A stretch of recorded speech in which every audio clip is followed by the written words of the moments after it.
about Detroit's Mount Elliott Employment District.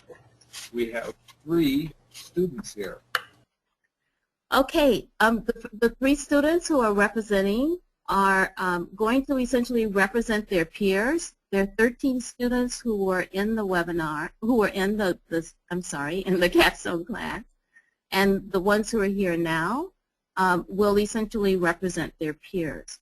I'd like to just give a little bit of background on why we started this project, and then I'll turn it over to Eric, and then to the 3 students.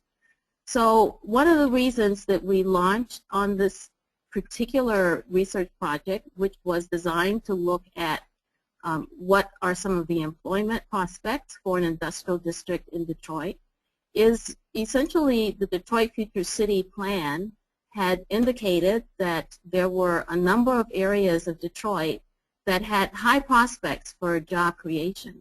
And as Eric and I were looking at what are some of the places that we might focus on for our capstone course, which is an integrated field experience course for 4th-term master's students, we essentially decided in conjunction with Detroit Economic Growth Corporation that the Mount Elliott District had a lot of potential.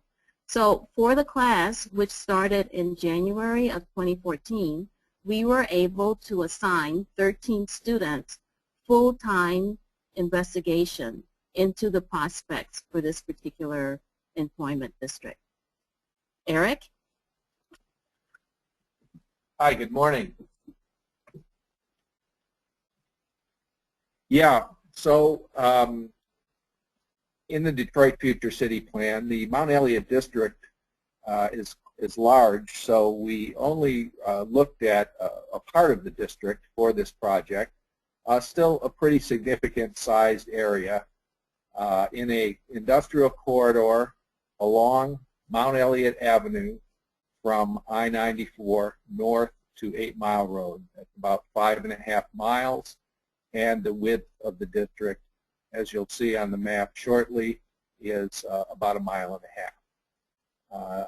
And so the district is anchored by the General Motors Detroit Hamtramck plant and a Chrysler facility on the north.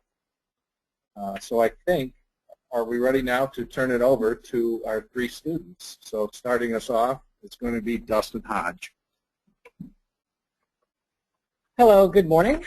We apologize for any technical difficulties we may be having. This is our first time using this software, and we're very much doing it live. So hopefully you'll just hang with us. This presentation is a brief overview of our full report on the Mount Elliott Employment District, which is entitled Forging Your Future, and that'll be released in about a week. My name is Dustin Hodge, and I'm here with James Carpenter and Cassie DeWitt, and we are just 3 of 13 urban planning master's students that have spent the past 4 months studying this industrial employment district in Northeast Detroit at the request of the Detroit Economic Growth Corporation. For those who are unfamiliar with the DEGC, they are a nonprofit organization that works closely with the City of Detroit and other partners to support existing businesses and to bring new companies and investments into the city. As you know, Dr. June Thomas and Professor Eric DeWicki are also here. They have helped us tremendously with putting this project together, but they'll be continuing in their role as supervisors for this presentation, meaning you might not hear from them very much after this, but I guarantee you that we will. They'll be sticking around for the Q&A portion if you happen to have any questions for them. Some of our fellow master's students are also part of the webinar and may chime in for Q&A as well. With that out of the way, let's get started. First and foremost, this project is about job creation. The Detroit Future City Framework says that priority number 1 for economic growth in Detroit is creating jobs to promote transferable skills and that provide a living wage. Job creation, though, as you may know, is actually kind of a complex idea. We immediately realized that there were lots of moving parts under the hood of that term. So from the beginning, we broke it out into 3 different areas in order to make it more digestible, more understandable, and ultimately more implementable. These are the 3 areas you see here: real estate, workforce, and business development. What we've learned is that each needs the other. Businesses need a skilled local workforce to tap into just as much as the local workforce needs businesses that provide jobs that they are capable of doing. And if the idea is to grow the number of businesses and jobs, assessing real estate parcels and matching them to business needs is key. So first, I'm going to tell you more about the district so we're all on the same page in terms of geography and current conditions. Then I'm going to pass it off to Cassie, who will educate you in how we went about gathering and analyzing data, and then present some of our high-level findings. Finally, James will run us through our recommendations. Afterwards, there'll be some time for questions and discussion. So, without further ado, let's learn a little bit about the unique opportunities and challenges of the Mount Elliott Employment District. We studied part of one of the 7 employment districts identified in the Detroit Future City framework. Now, we've said Detroit Future City a few times, so just to make sure that everybody out there understands what that is, it's a document that was released by the City of Detroit in December of 2012, and it's not so much a plan as it is a framework for guiding decision-making and investments. If you Google Detroit Future City after the webinar, of course, it'll take you right to the website and you can learn as much about it as you dare. Anyway, you can see the Mount Elliott Employment District on the map. It's the northernmost purple shaded region. This region is fairly large, and as Eric said, we only had so much time to dig into it, so we decided to look at only a portion of it. Essentially, we just left off City Airport. This area is still very large, but this was just enough of a reduction in scope to make our project feasible. For those unfamiliar with the geography, the northern edge of the region abuts 8 Mile, and the southern edge is bordered by I-94. The rest of the corridor is primarily oriented around Mount Elliott and Sherwood, which run north-south along pretty much the entire district. Let's take a closer look and investigate some of the key details while we're at it. This district is almost completely industrial, with a few commercial establishments here and there. There are also residential neighborhoods to both the east and the west, including Hamtramck, which, while not technically in our district, are potential fonts of workers from which businesses could draw. Plus, industrial business activity in the district clearly affects them, so we wanted to stay cognizant of that. There are some clear trends that are neatly divided by geography. The northern area is characterized by a greater density of businesses and comparatively less of blight than the south. You can see on the map here that the southern portion tends to have a much higher proportion of vacant lots. Both the north and the south have occupied lots that are in need of significant maintenance as well, but on balance, the southern portion has a higher proportion of these. That said, the southern portion of the Mount Elliott district is still home to a significant number of employers and employees. Indeed, some of the larger businesses in the area tend to be located here, such as GM and Detroit Castle. The district has significant assets in terms of industrial-oriented transportation infrastructure. The major thoroughfares tend to be very wide and easily accommodate large trucks. Interstates 94, 96, and 75 are all very accessible. There is a major rail yard in the area, along with several spurs that allow rail cars to serve businesses directly. And City Airport is nearby, though businesses in the district don't use it very much right now. The takeaway here is that the large amount of land and infrastructure is at once an asset and a challenge. While many cities in the U.S. are losing their industrial land, Detroit has it in abundance, which provides opportunities for locating industrial businesses. However, the massive size of all this infrastructure and land, combined with decades of disinvestment, presents severe maintenance and reinvestment challenges going forward. But let's take a look at what happens to be here now. This district has 4 distinct clusters of businesses. Unsurprisingly, there are many businesses in the automotive industry. This is Detroit, after all. GM and Chrysler are obvious anchors in the area. Detroit Chassis is another anchor and is one of many auto suppliers who have located here to be part of the big 3 supply chains. The large amount of vacant land and proximity to this strong supply chain may be an opportunity to attract even more auto suppliers. Of course, you can't have a strong automotive industry without metal. Metals firms tend to cluster in this employment district, with Federal Pipe and Supply, Detroit Edge and Pool Company, and Fitzgerald Finishing being prime examples. Strangely, though, there are some metals companies that don't work with automotive at all, perhaps another opportunity for growth. Transportation and logistics firms, such as Excel Logistics, locate here in part due to the district's infrastructure assets. For instance, the wide right of ways with no weight restrictions are clear benefits for them. Its proximity to other population centers in both the U.S. and Canada is also a major factor. Only a few construction firms are located in the district, such as Siding World, shown here, but the growing demand for ecologically sound construction and deconstruction, combined with the large amount of vacant land and blight, could provide fuel for growth for this industry. When taken together, these clusters employ just shy of 80% of the district workers. Moreover, the Mount Elliott Employment District has the third largest number of jobs of all of Detroit's employment districts and is the largest industrial district. And even at 15,000 employees, the district is only at roughly 70% employment capacity. That said, Detroit has rather sobering workforce challenges. Fully 45% aren't looking for work, compared to roughly 36% nationally. Another 18% can't seem to find it.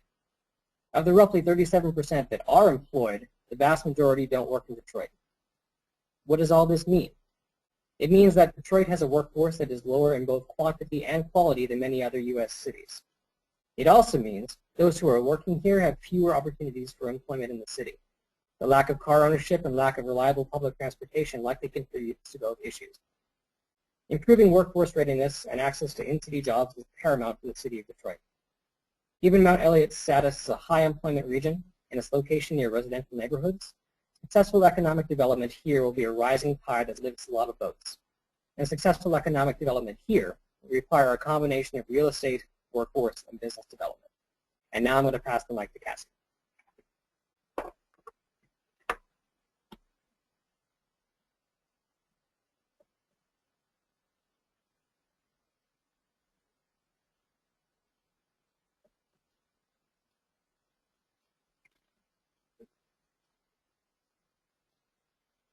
To better understand the district as a whole, our team completed informational interviews with community organizations, business owners, and local professionals, as well as survey-style interviews to understand the opportunities and challenges of local businesses.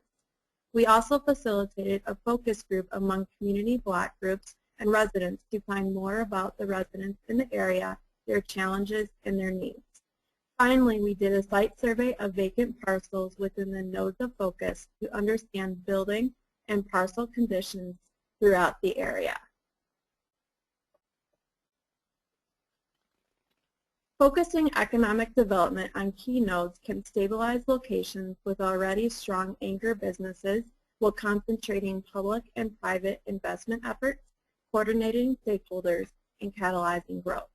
Strong nodes can establish a foundation for positive spillover effects to areas outside nodes of focus. Conducting early site visits and property tours, we define Mount Elliott's northern, central, and southern nodes, three distinct sections of the district that are representative of the greater district and centered at major intersections.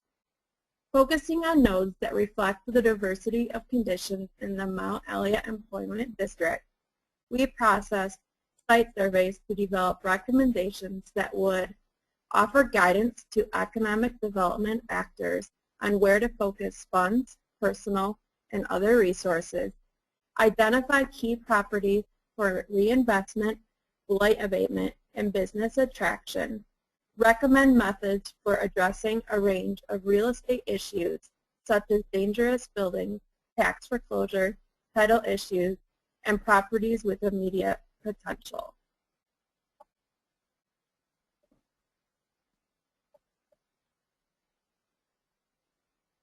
Through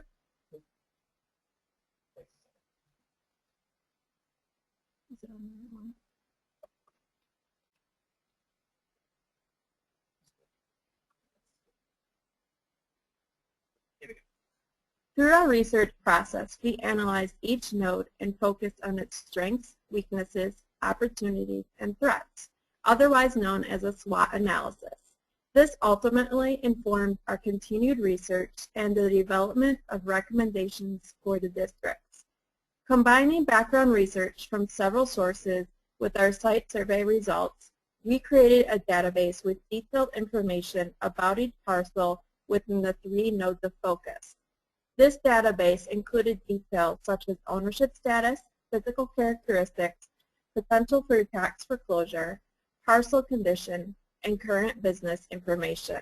This database is a tool for understanding the nodes of focus, creating plans for their parcels, and marketing properties within the nodes.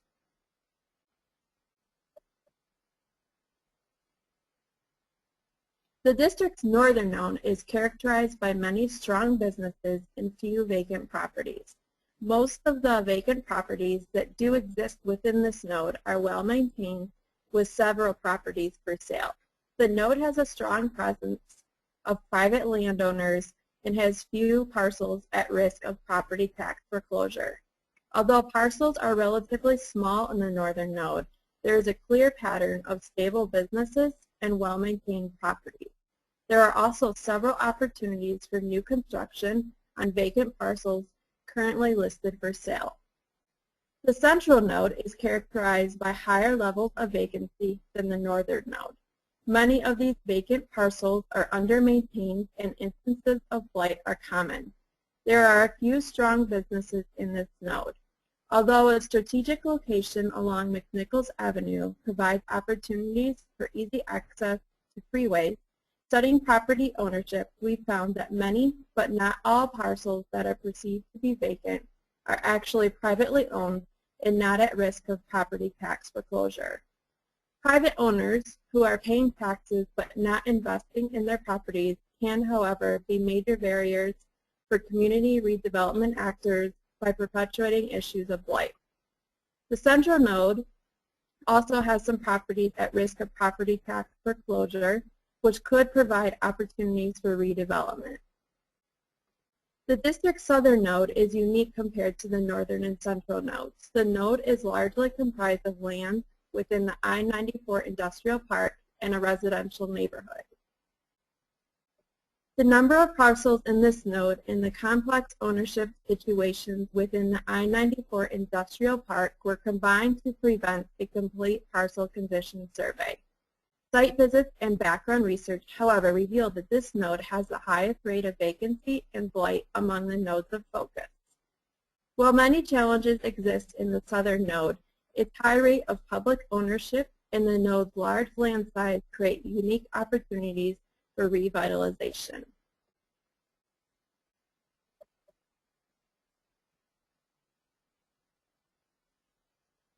Here is what we found.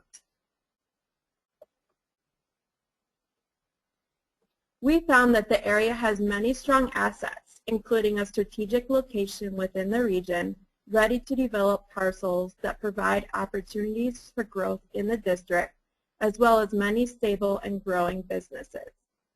Each business owner we interviewed indicated that their businesses were either stable or growing. However, we also found that real estate incentives are often complex and therefore inaccessible. Finding available land in the area can be difficult, and many of the roads are in need of major improvements.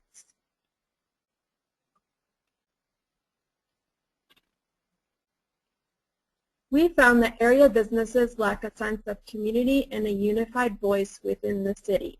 More specifically, we found that businesses don't have many opportunities to collaborate, share resources, and work together to realize their visions for the area.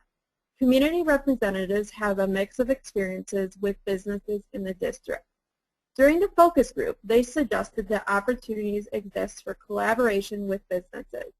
Community block group leaders indicated that expectations between communities and businesses have never been exchanged.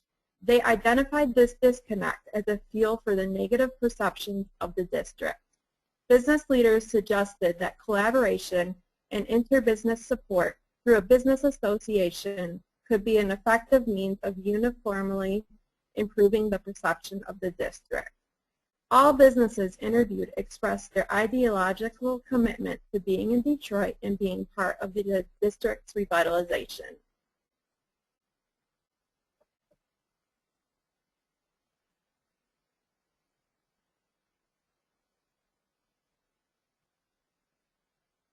And now I'll pass it off to James.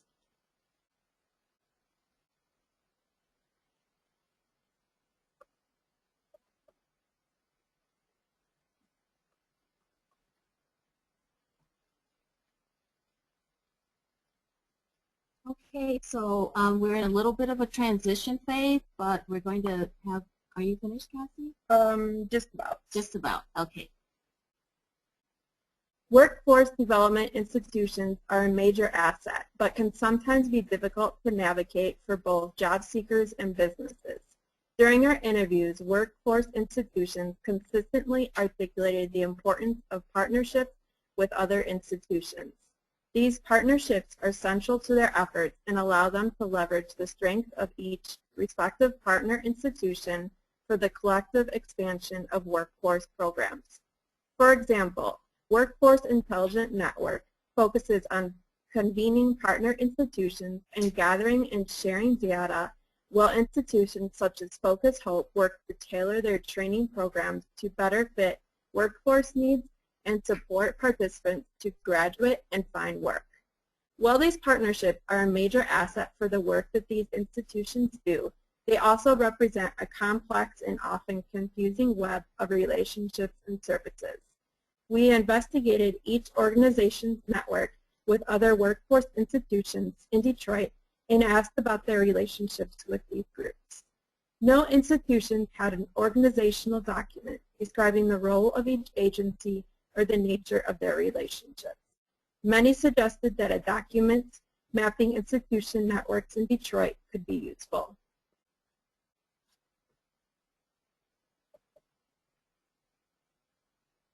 And now I will pass it off to James.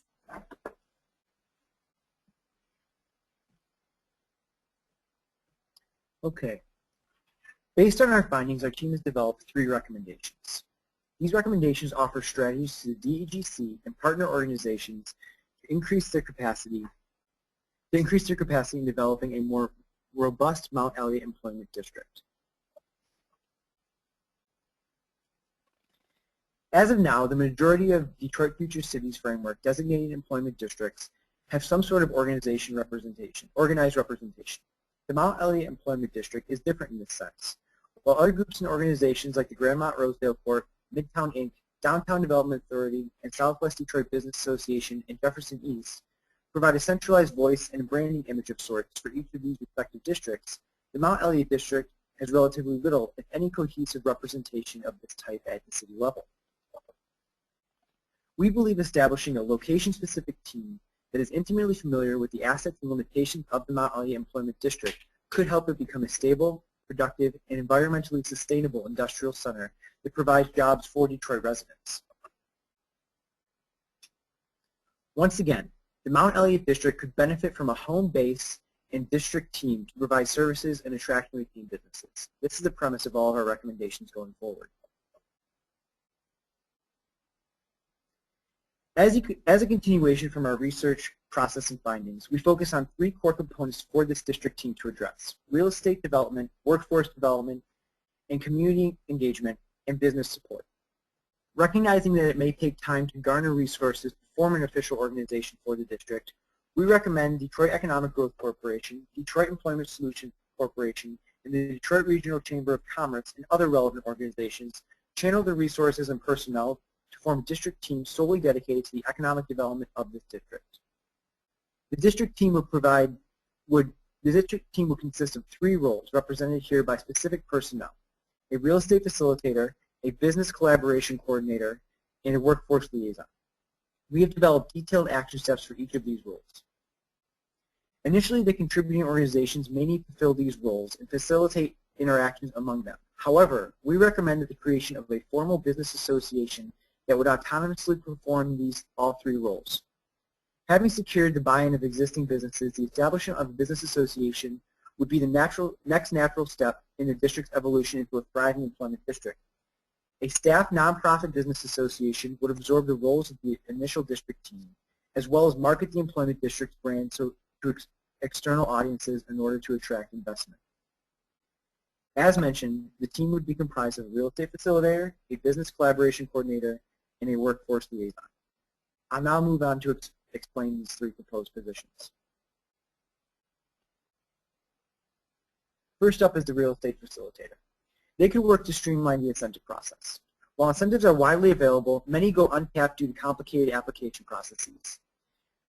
Having a real estate facilitator on site would allow them to facilitate these types of incentives with the business owners within the district as well as those seeking to enter the district. Additionally, they would garner feedback from businesses and organizations that implement them. They would also be able to decipher the appraisal process and figure out a way to better coordinate this with the Detroit area. Recommendation 342 would be to partner with the Detroit Land Bank Authority. We also recommend the DGC form a partnership with this Land Bank Authority and work in collaboration to address blight. There are many benefits to the Land Bank Authority, including brownfield TIF funding and the ability to clear and quiet title, making it easier for an investor to enter into the industrial real estate market. They would be able to target property within the nodes, specifically in the northern and central node. Our team has developed an information package for a number of industrial properties within the employment district. They include possible industry matches based on their physical characteristics. We recommend that similar packages be developed by DGC and the Future Business Association to provide a reference service to prospective buyers. These packages will be provided in full detail in our final report. Lastly, they would have the ability to address blight. Addressing residential blight in the southern node, the Detroit Land Bank Authority uses this abatement program for the purpose of blight management is an important tool in addressing the problem of blight and encouraging property maintenance. Ultimately, we believe the blight abatement program can attract new tenants and residents to the district. What you see here is a brief overview of our property profile, our property information packages. This one includes 3 separate addresses located on Mount Elliott, 1725, 17245, and 17289 Mount Elliott. 2 of them are underutilized. The property in the middle, 17245, is currently occupied by All Aluminum. It's located on the northwest corner of Mount Elliott and 6 Mile near Hansen Federal Pipe. Some of its assets include a rail spur as well as easy access to the trucking routes within the district. There's large land which is conducive for auto, metals, or TDL. This sort of matching will ensure that the highest and best use is achieved for all of the properties within the district. And the economic impact of this particular site, if used for its full use, is estimated to be 50 to 75 employees. This is a brief overview of the type of package that will be available in our final report. Many others for the different nodes are available. All right, moving on to the position or role of the workforce liaison. First is to establish the workforce liaison. This individual would be familiar with block clubs, community organizations, workforce development agencies, and current businesses within Mount Elliott Employment District, and they would fill this position. This liaison would support businesses to better understand and navigate the city's web of workforce institutions and would aid workforce development organizations to create and adapt programs targeted towards the needs of businesses. They would also be able to evaluate the workforce partnerships. There's currently limited information available about past and existing partnerships between Mount Elliott businesses and workforce institutions. This initiative will create a database of information outlining available services and workforce demands and ultimately inform business and workforce development organizations about the advantages and challenges associated with these various partnerships.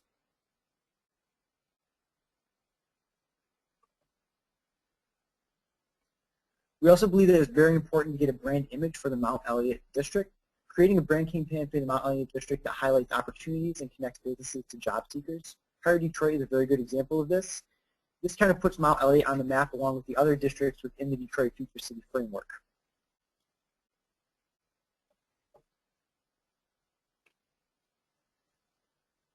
Lastly, we have the Business Collaboration Coordinator.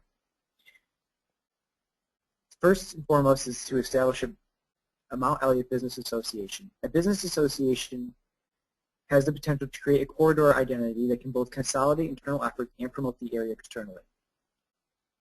This would provide incentives for providing city services, leading the charge in forming the Mount Elliott Business Association. We envision this as an iterative process, beginning with open membership based on issue-driven collaboration. A strong membership network could provide increased knowledge of grants, workforce development organizations, and tax abatement programs. Eventually, we see this informal member of network forming a formalized business association, focused on true financial resources, sharing focus on supplemental security, beautification, and infrastructure improvement efforts.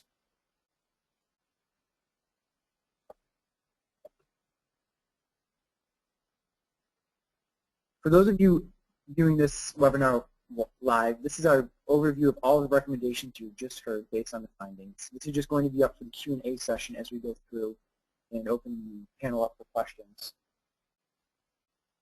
At this time, I guess we would like to open up the floor for any of the attendees who would like to ask questions regarding our report. And we are being informed that the best way to enter the Q&A is through the chat box on your webinar software. So we will stay live waiting for possible questions. Okay, thank you so much. So while we're waiting for questions, again, we need you to type in questions in order for them to answer them, or in order for us to answer them. I'd like to start with the first question. So what I'd like to do is to ask each student what they see as their most important learning experience from this project, which looks at the industrial district. I can go first. James Carpenter. I thought that this capstone was very beneficial to bringing all of the things that I learned throughout my time here at Calvin College about planning together. But more importantly, it opened my eyes to a different side of real estate that I wasn't aware of. I'm also in the real estate certificate program, and this is the first time in 2 years that we've ever discussed industrial real estate.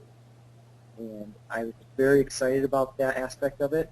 We always talk about the great mixed use, the downtown, all those great residential sites, but this really hit the core of what Detroit is about. This is a job creation project, and the real estate behind it is really driving those jobs that will eventually increase the economic growth in the city at large. And that was just a very exciting thing to be a part of. I'll turn it over to Dustin. This is Dustin, and James kind of stole my thunder there.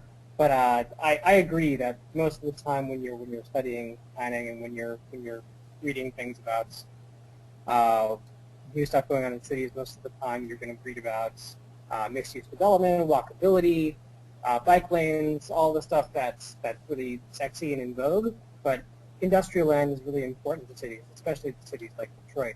And this was a great opportunity to learn about, what they are, what they need, and how to make them grow. The other part of this process that was really valuable to me is that we had a very large team, 13 people. And that's very like what we would experience in the real world, working for companies and working for cities. Lots of different actors doing lots of different things, and you have to try to coordinate things and make things happen and release things on time. So that's a very valuable learning experience for me. I'm going to turn it over to Cassie. This is Cassie. I think one of the most important things that I learned is the exciting possibility of being able to match real estate development with workforce development and business analysis as a whole team in making and improving the district.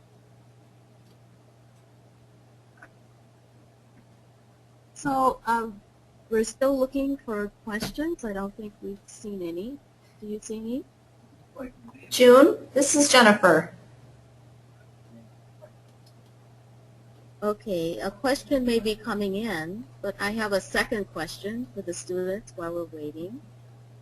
And that is, looking at this list of overview for recommendations, I'm wondering if you could pick one that you feel really strongly about in terms of how it really could make a difference in creating jobs or essentially linking residents and businesses or some other aspect of what you recommended in your report.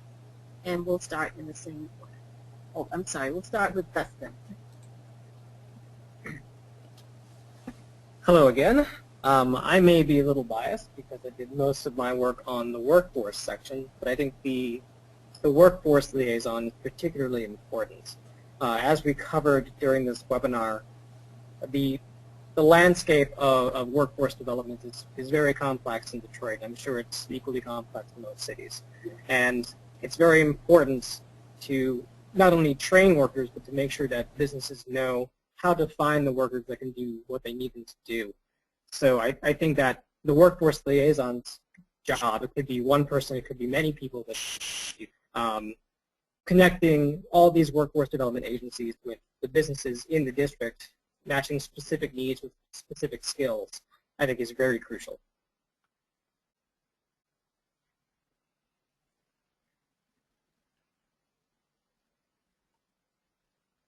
This is Cassie again. I think I did not work on the workforce part. I actually work on the real estate part.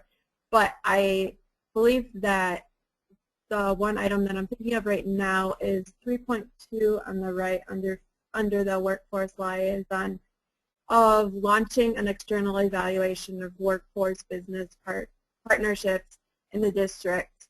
I think that that holds some really exciting potential for not only improving the way workforce development work in the area, but also integrating them as a system. Great. Now we'll hear from James. Okay, this is James. I also work with Cassie on the real estate team, and despite being heavily into real estate, I think the most important recommendation at this time would be 3-3, to launch a branding campaign to promote resources available and support local hiring. At this time, it's just important to get Mount Elliott on the map and make others aware that this district is open for business. I think that's the biggest thing, is kind of get the campaign out there. At that point, I'm positive the businesses will show some sort of response. We've already had a couple of hits from industrial real estate brokers looking for land in Mount Elliott. So it shows that this campaign could be very successful. Lastly, the real estate's important, but it's always been a service industry. It'll follow as the businesses and the workforce come to the district. So branding the campaign will be the most important at this time.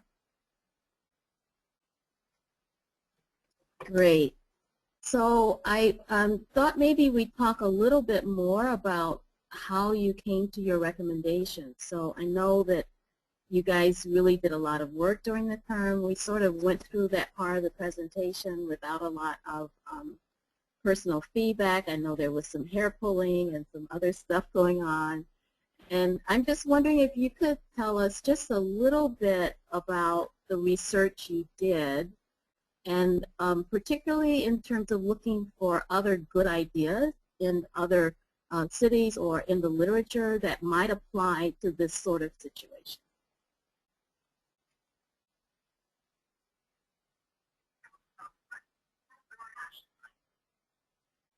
Okay, well, this is James again. I think in terms of the research that we've done, it was important to look at this at a regional scale, but then as well as a national scale. There are other cities throughout the country that have dealt with, I guess, an industrial downturn. That's a nationwide trend. And so to deal with that issue, we looked in places like New York, where they have started their own business improvement districts, Los Angeles with their business association, and then we just tried to mold them to kind of fit the unique flavor of Detroit. And I found that very useful, as well as looking into some of the incentive programs that were available through the state and federal governments, and seeing where they work well, and then maybe where they could be improved upon, and trying to apply that to the Mount Elliott district. That was very exciting for me. Hi, this is Cassie again. So when we started our research, we started with looking at the literature nationwide and also looking in the city of Detroit. And one thing we found is that industrial development is something that practitioners are just starting to think about.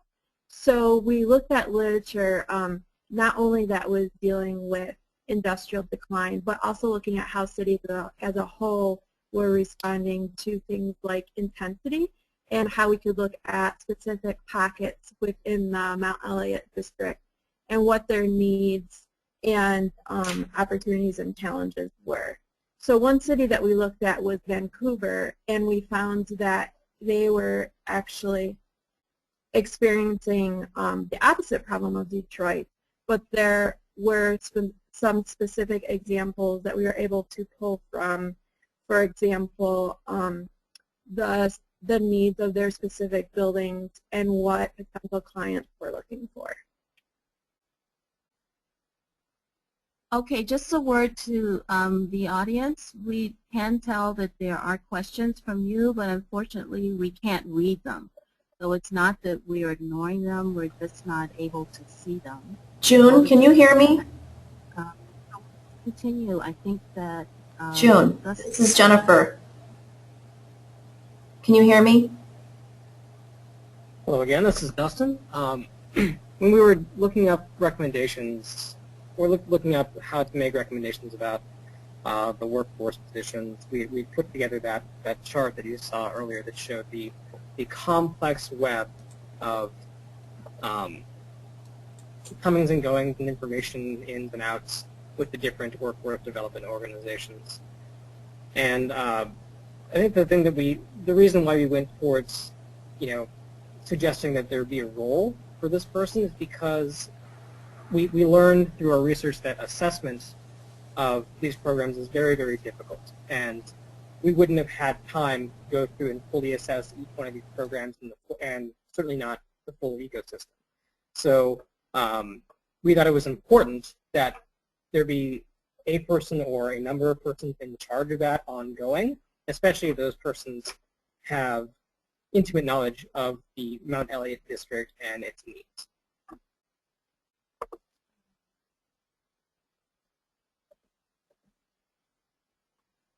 So I guess the next question is just what recommendations would we offer to other people who are interested in helping to spur some form of industrial development? Because we know, for example, that typically we've used incentives, that there's been an effort to create industrial parks or to offer tax incentives. We know that everyone who's listening either now or in the future will be listening to this tape is not in Detroit. I mean, there are other places that are experiencing similar difficulties. So just what do you think would be a suggestion in terms of someone who's listening in a city that has some industrial difficulties? What should they do, or what should they think about starting to do? This is Dustin again. I think way back I said how we divided the project up into these three pieces: real estate, business, and workforce. When we did that at first, it was just a convenient way to divide up the work. We didn't really have any intelligent reason to say one way or the other. But as we went through, we saw that it was actually a very smart way to view this problem through those different lenses. Just because each has its own difficulties, and it's hard to move forward on economic development if you don't have a handle on all three of these and how they connect. So if you're just getting started looking at industrial economic development in whatever city that you happen to be in, my recommendation would be to carve out these pieces and try to understand at least one as fully as you can and see how it connects to the others.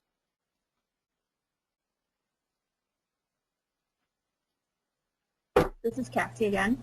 So one of the things that we did when the real estate team was looking at the site was to actually observe and adapt a parcel evaluation for specific buildings. And we did windshield surveys through the what we have identified as the northern, the southern, and the central nodes. And we looked at the quality of the building, whether we felt like it could potentially be slated for need of maintenance or even demolition. And we looked at the integration of residential and industrial property. And then we took that and we analyzed it, and we did a few more windshield surveys. And that was really helpful in gaining an idea of the scheme of the area and what was going on with industrial development, and leading us to interpret what key anchor properties were.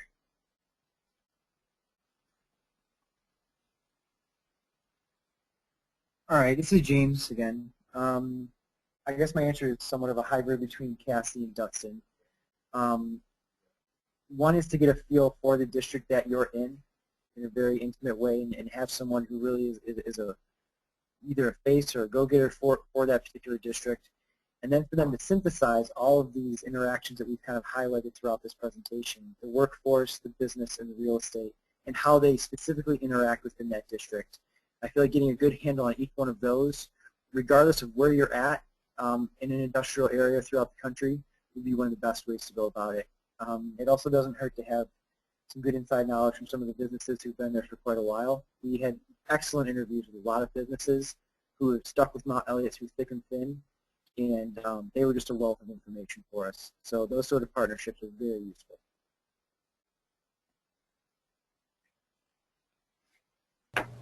So this is Cassie again.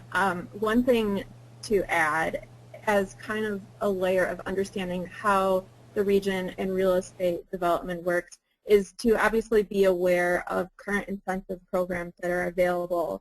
And one incentive program to specifically highlight is the Community Revitalization Program, and that's specifically tailored to the state of Michigan.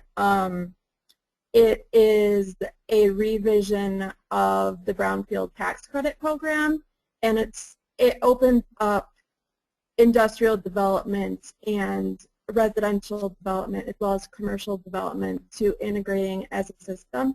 And there are grants, loans, and the combination of the two.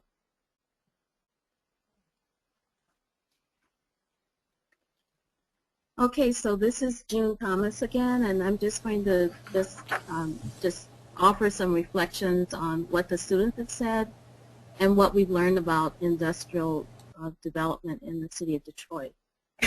I'd like to go back to this point of incentives and this issue about what do you do to encourage investment in this particular sector. And I guess I have a little advantage over the students because I've been looking at this and thinking about this issue for a long time.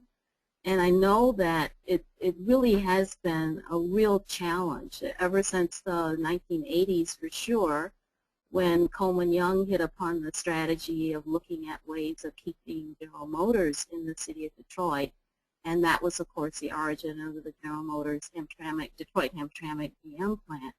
There's been this issue of what can cities do to essentially create a strong industrial sector. So I remember I started working with the Michigan Department of Commerce right after that strategy, and I talked with a lot of people who were involved in that initiative.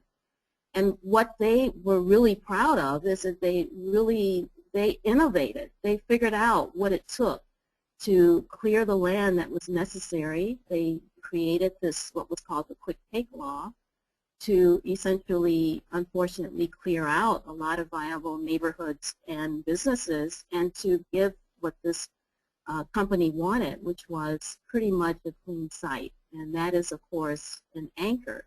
But just in terms of perspective, of course, they were doing this at a site that at one point had tens of thousands of jobs in one plant, and now they were clearing it out for an assembly plant that would only have at most, as promised, 6,000 jobs. Of course, they've never really had 6,000 jobs. So at that point, the strategy for industrial development was you clear out a site, you put in the roads, you offer tax incentives, you try to get a company to stay on its site, and it costs hundreds of millions of dollars in terms of just state investment as well as city investment. But of course, we know now that that strategy is very limited. We have the research that shows that those kinds of incentives don't really lead to greater investment. We know quite clearly that industrial firms as well as other businesses and corporations are playing the field.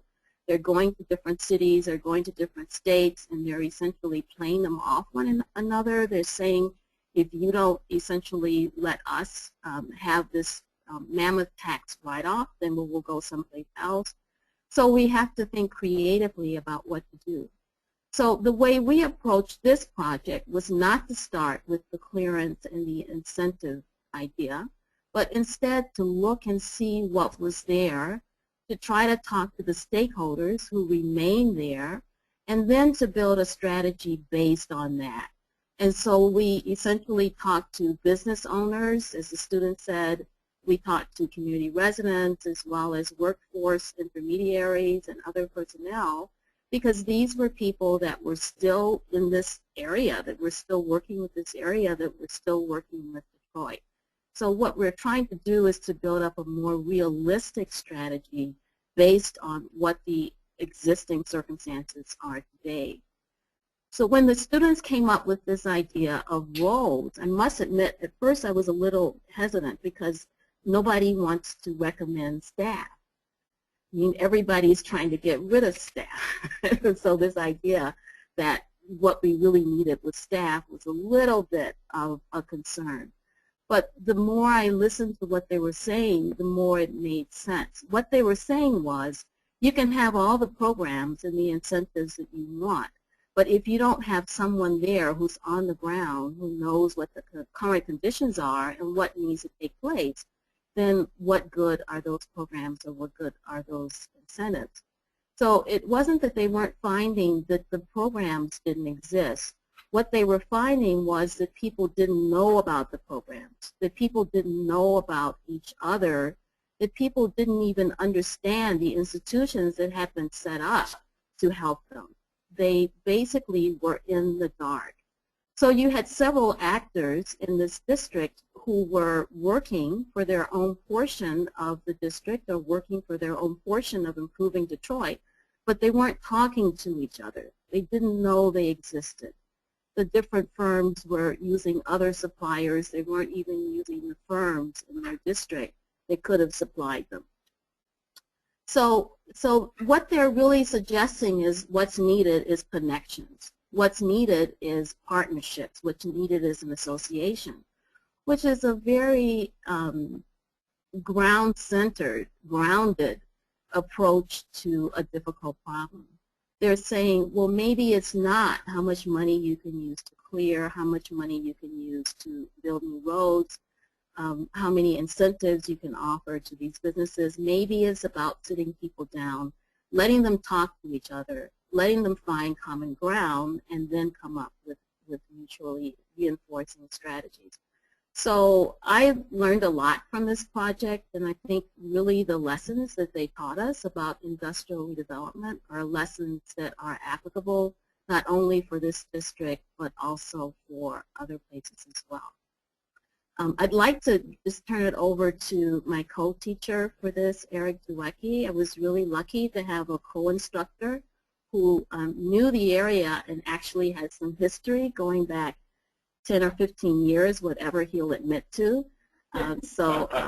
Eric will offer some closing comments.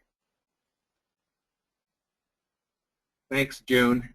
Yes, I'm a lifetime resident of the east side of Detroit where the project is located.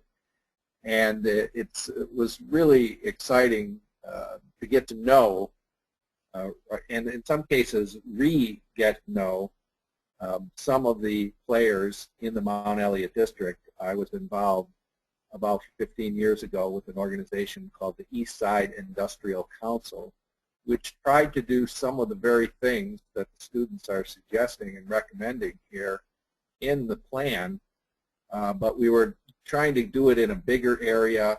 The economy was in a very different place then, and we just didn't have the buy-in from the businesses. They were still pretty much wanting to be dependent on the city and government agencies to provide everything. So one great experience that we had was getting to know a terrific company by the name of Detroit Chassis LLC. And Detroit Chassis is a minority-owned firm that employs about 130 people, and they build chassis for motorhomes and then ship these chassis off to Indiana where the bodies are put on. And they're doing internally all of the things that we, I think, are recommending.